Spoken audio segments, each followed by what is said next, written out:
Баршаңызға сәлем, сіздермен Нажиба. Бүгін мен сіздермен бірге борщ дайындаймын. Осы менің рецебіммен жасап көріңіздер. Өте дәмді болып шығады. Мені қолдап, каналыма тіркелуді де ұмытпаңыздар. Ең алдымен етімізді жуып, тазалап, отқа қоямыз. Сүйек, қабырға қойсаңыздар да болады, өз қалауыңыз. Қайнап бастап, көбіктері шыққан кезде алып тастаймыз. Одан кейін 2-3 тал лавр жапырағын саламыз, тұзды да салып, етімізді пісіреміз.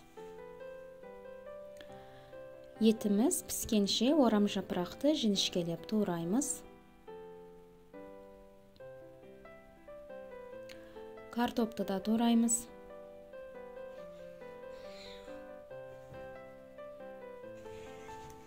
Сәбізді үкіштен өткіземіз.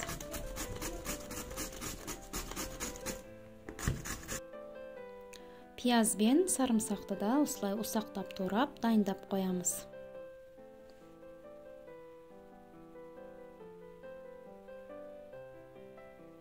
Ең соңында қызылшаны қабығынан тазартып, бөліктерге бөліп, үкіштен өткіземіз.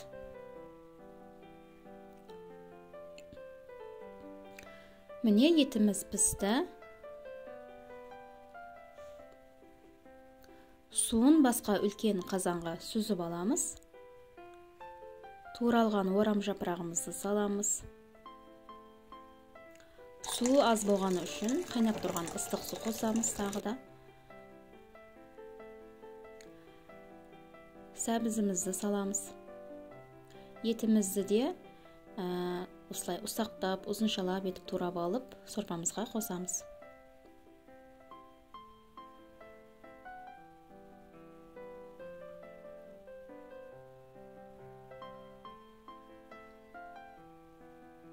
Ең соңында картопты қосамыз.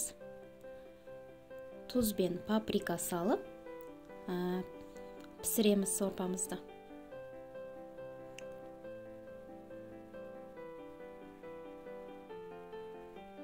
Басқа ыдысқа аздап сұйық май құйып, пияз бен сарымсақты қуырып аламыз.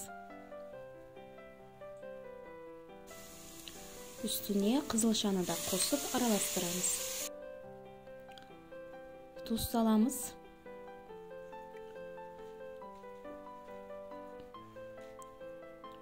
Сорпаның суын қосып, 15 минут қызылшаны пісіреміз.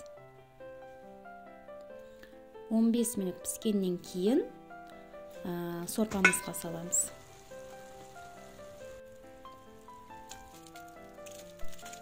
Қызылшаны салғаннан кейін 5 минут қана қайнатамыз, одан кейін астын өшіріп қоямыз.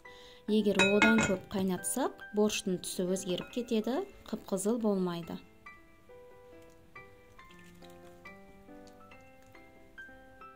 Міне біздің сорпамыз дайын болды. Өте әдемі, дәмді болып шығады. Видео ұнаса, каналыма тіркеліп, пікір қалдыруды ұмытпаңыздар. Ас болсын.